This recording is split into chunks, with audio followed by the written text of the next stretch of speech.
आगै मारिदियो। अब के खाना बनाउँदा न हो कि मर्नु छ है।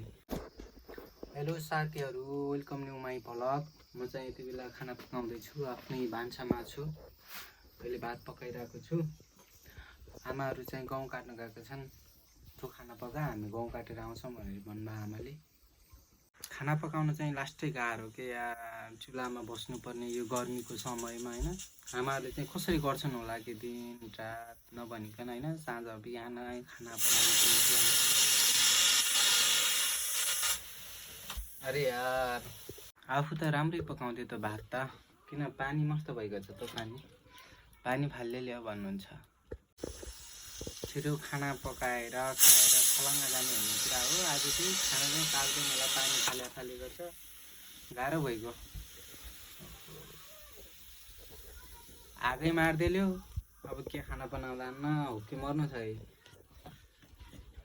तर केटी मान्छेलाई चाहिँ मान्नुपर्छ कि यार, खाना बनाउने है, घरको सरसफाइ, भाँडाकुँडा माझ्ने या सबै काम के कहिले पनि झर्को नमानी, अल्छी नमानी मान्नुपर्छ केटी मान्छेहरूलाई चाहिँ।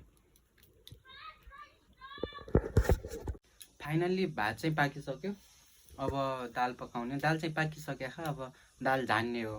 हामी चाहिँ झान्ने भन्छौँ, कसैले तड्का लगाउने भन्छ, कसैले के भन्छ। हामी चाहिँ झान्ने भन्छौँ। दाल झान्ने, त्यसपछि दाल भात खाने, आफ्नो काममा जाने।